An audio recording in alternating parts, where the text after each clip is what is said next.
সাথে এই আওয়ামী লীগ ক্ষমতায়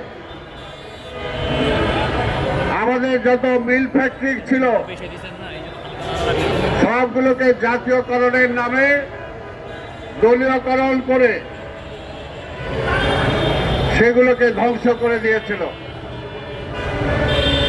তারা মিল ইন্ডাস্ট্রির নাট বল্টু পর্যন্ত বিক্রি করে খেয়ে ফেলেছিল। কিন্তু জিয়া রহমান আসার পরে আপনারা দেখেছেন সেই সমস্ত মিল ইন্ডাস্ট্রিগুলোকে তিনি পুনরায় চালু করেছেন। যেখানে এক শিফট হতো সেখানে 2 শিফট করেছেন, যেখানে 2 শিফট হতো সেখানে তিনি 3 শিফট করেছেন। আদমজি মিলের মতো মিলকেও তিনি কার্যকর করেছিলেন। তাই আমরা বলতে চাই, এত জনসংখ্যার দেশ বাংলাদেশ, আমরা কেন আমাদের বন্দর চালাতে পারবো না? আমরা কেন আমাদের প্রতিষ্ঠান চালাতে পারবো না?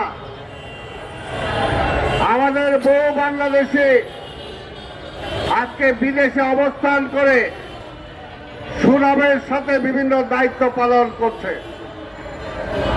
আর সেই জায়গায় আমাদের জাতীয় প্রতিষ্ঠানগুলো লিজ দিয়ে দিতে হবে, সেটা কোনোভাবেই মেনে নেওয়া যায় না।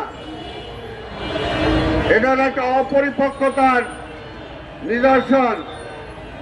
ডক্টর ইউনূস সাহেব, আপনার সময় কম, আপনার সময় শেষ হয়ে গেছে।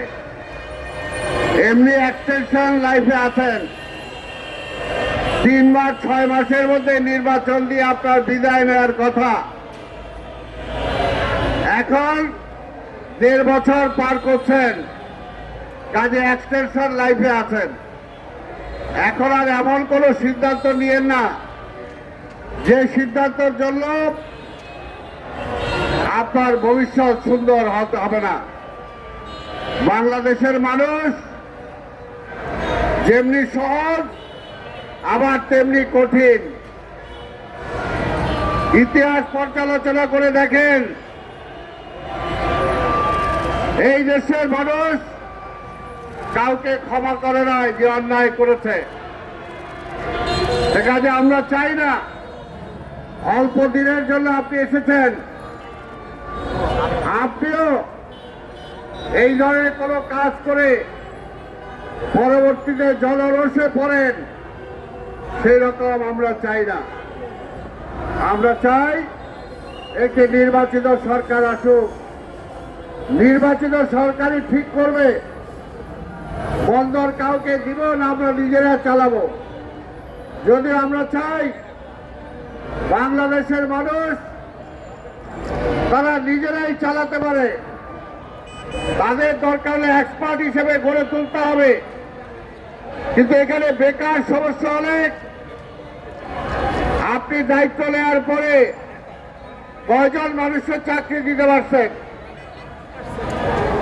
চাকরি দিতে পারেন নাই, বেকার বাড়িয়েছেন। মধ্যবিত্ত নিম্ন মধ্যবিত্ত হয়েছে, নিম্ন মধ্যবিত্ত থেকে আজকে ভূমিহীন অবস্থায় চলে গেছে অনেক মানুষ। আপনি তাদের সংস্থান করতে পারছেন না, কাজের সংস্থান করতে পারছেন না, আর উল্টো বিদেশ থেকে লোক এনে এখানে আমাদের প্রতিষ্ঠান চালানোর ব্যবস্থা করছেন। এটা কোনোভাবেই বাংলাদেশের মানুষ মেনে নেবে না। আমি মহামান্য হাইকোর্টকে ধন্যবাদ জানাই, যারা তাদের এই ধরনের পদক্ষেপকে তারা সাময়িক বন্ধ করে দিয়েছে। আমরা বলবো মাননীয় হাইকোর্টের বিচারপতি দৃষ্টি আকর্ষণ করে বলবো, এটা পার্মানেন্টলি বন্ধ করতে হবে। পার্মানেন্টলি আপনি বন্ধ করে দেন, যাতে কোনোভাবেই তারা বিদেশিদের হাতে ইজারা না দিতে পারে, কাজের কাজ করতে পারেন না। আজকে যে একটু আগে কথা হলো, আমার এখানে শিক্ষক ভাই বোনেরা আজকে এখানে অবস্থান ধর্মঘট করছে। তারা কারা? প্রতিবন্ধীদের জন্য স্কুল করেছে এবং তাদের মধ্যে অনেকে প্রতিবন্ধী আছে। তাদের দিকে আপনি তাকান না, আপনি তাকান বিদেশের দিকে। সাদা চামড়া কি বেশি পছন্দ? ওটা আপনার ব্যক্তি জীবনে পছন্দ হোক, কিন্তু যখন আপনি বাংলাদেশের দায়িত্বে আছেন, এই ধরনের গুনে খাওয়া মানুষকেই আপনার পছন্দ করতে হবে। তারা একটা অসম্ভব কাজ করতেছে। যারা এখানে বিকলাঙ্গ প্রতিবন্ধী মানুষ যারা আছে, আরে তারা যে কাজ করতেছে এটা তো অসম্ভব একটা কাজ, এটা সবের কাজ। এই সবের কাজ থেকে আপনাকে বলবো, যদি একটা কাজও আপনি করতে পারেন, তাহলে তাদের কাজটা করে যান। তাদেরকে আপনি আজকে তাদের দাবি মূল্যায়ন করেন, বাস্তবায়ন করেন, তাহলে আল্লাহ খুশি হবে।